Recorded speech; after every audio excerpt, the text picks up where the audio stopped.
pessoal, a gente vai agora para a apreciação crítica do texto e eu trouxe 6 elementos do texto de Shakespeare para a gente analisar. O primeiro deles é o hipertexto ou o metateatro.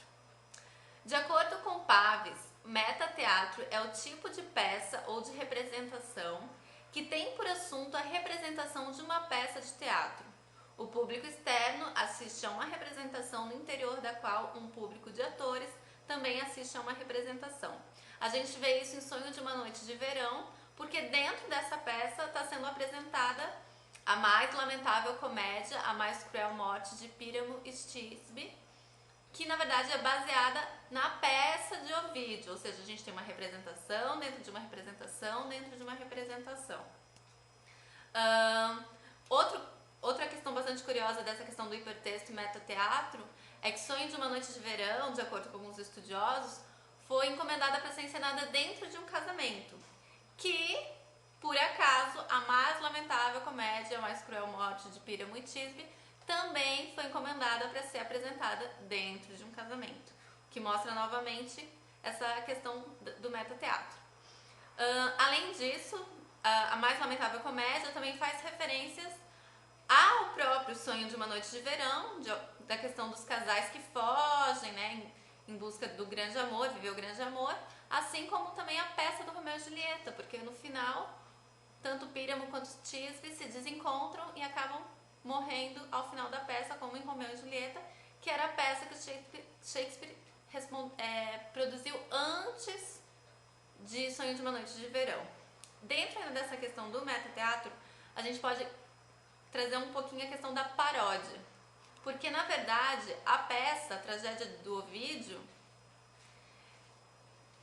a peça do Ovídio era na verdade uma tragédia, e no texto do Shakespeare essa tragédia acaba se transformando numa comédia, da forma como os atores dentro da peça encenam ela, transformando numa verdadeira palhaçada, né?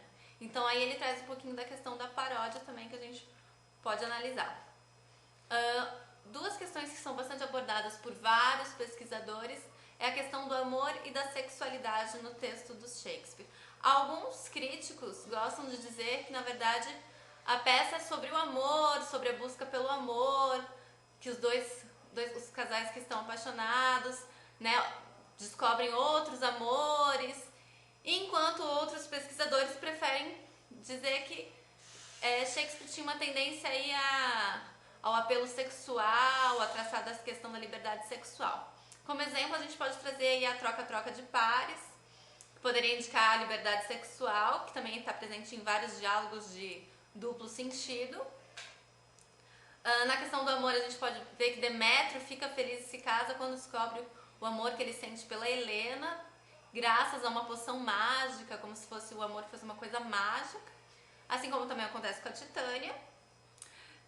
E aqui eu trago uma questão que é a questão do amor homossexual, né? Que a gente tem aí a questão do Egeu, que é o pai da Hérmia, que exalta exageradamente os atributos de Demétrio, assim como a Helena também faz ao exaltar exageradamente os atributos de Hérmia.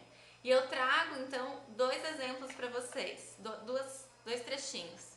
Na questão do Egeu, tem um trecho que Lisandro fala: do pai de Hérmia, Demétrio, o afeto tendes. Casai com ele, então, seja ela minha. Enquanto Egeu responde: Lisandro, zombador, é bem verdade que o meu amor é dele, e pois vai dar-lhe tudo quanto possuo. Hérmia pertence-me, todo o direito que sobre ela tenho, a Demétrio transfiro. Ou seja, ele deixa bem claro, é bem verdade que o meu amor é dele, de Demétrio. Então aí existe uma sutileza dizendo que Egeu ama Demétrio, mas como não pode ficar com ele quer que a filha dele case com ele. E Helena, em um trecho também, tende a dizer, tem toda uma inveja para com Hérmia, e em alguns momentos ela exalta a beleza de Hérmia, que também é vista por Lisandro e Demétrio. Então ela diz: eu, formosa, desmente-te depressa. Ama Demétrio a tua formosura. Nesses olhos encontra a luz mais pura. Hás Acha ele em tua voz mais melodia do que o pastor da doce cotovia, quando o trigo nos campos enverdece e o piuriteiro dos botões se tece. Se como as doenças fosse contagiosa também a formosura, eu jubilosa me fizera infectar. Ó Hérmia bela, de teus encantos sem maior cautela, com tua voz ficará nos ouvidos teu olhar, nestes olhos combalidos. E continua exaltando o amor exaltando a beleza de Hérmia, que ela diz que é Demétrio que vê essa beleza, mas na verdade quem está vendo é ela mesma. Outra questão que a gente pode abordar aqui também da questão do amor e da sexualidade é a relação de sexualidade ou de amor, que seja, entre os seres humanos e esses seres sobrenaturais. Então aqui eu coloco também um trecho na próxima página sobre esse amor que Titânia e Oberon dão a entender que possuem relação aí com Teseu e com a rainha. Titânia diz: então, senhora, eu sou, no entanto eu sei que do país das fadas vieste furtivamente após a forma tomares de Corino, e o dia inteiro na vena rude versos amorosos a Filídia cantavas. Por que causa vieste aqui ter, deixando a Índia longínqua? Certamente tão só pela imperiosa Amazonas de botas elegantes, vossa guerreira amada, que está a ponto de se casar com Teseu. E Oberon responde: não te envergonhas, Titânia, de atirar-me esses remoques pelo interesse que eu dedico a Hipólita, se eu não ignoro que amas Teseu? E por aí ela continua dando indicações, ele continua dando indicações da relação estreita de amor e sexualidade entre os seres da floresta e a realeza. Questão da crítica social. Com certeza, Sonho de uma Noite de Verão traz críticas sociais, até porque, conforme indica Garcia, a comédia é na verdade uma sátira a comportamentos e costumes. Entre alguns pontos que a gente pode ressaltar aqui, a gente pode lembrar que Hérmia recusa os conselhos do pai e do próprio Duque Teseu e foge com Lisandro, indicando a rebeldia feminina, ou seja, a mulher não deveria ou não obedece mais ao homem. O pai de Egeu também some no meio, da história e acaba sendo relegado a segundo plano, mostrando que na verdade Shakespeare não estava muito preocupado em mostrar o poder do pai sobre a sua filha. Há também vários diálogos da realeza e dos teatreiros que ridicularizam ambos.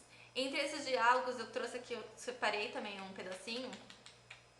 Bem no final, quando Hipólita e Teseu comentam as trapalhadas dos dois casais que vão se casar, e ela diz: estranha história, meu Teseu, nos contam todos esses amantes. E Teseu responde: mais estranha do que verás, de certo. É-me impossível acreditar em fábulas antigas e em histórias de fadas. Os amantes e os loucos são de cérebro tão quente, neles a fantasia tão criadora, que enxergam o que o frio entendimento jamais pode entender.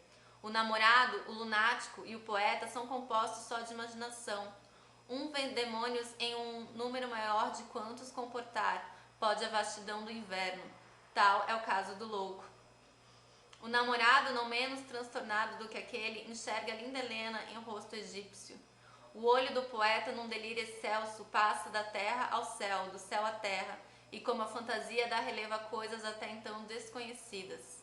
A pena do poeta lhe dá forma, e essa coisa nenhuma aérea e vácua empresta nome e fixa lugar certo.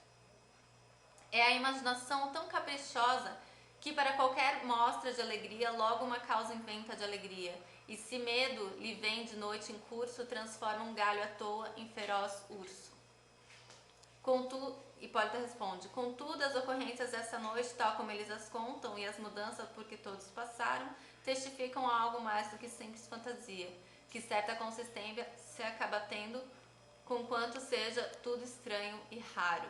Então esse diálogo entre eles dá a entender uma crítica que eles próprios fazem à sociedade que os rodeia, a questão do amor, a questão dos loucos. Então já o próprio Teseu meio que toma as vezes de Shakespeare e critica.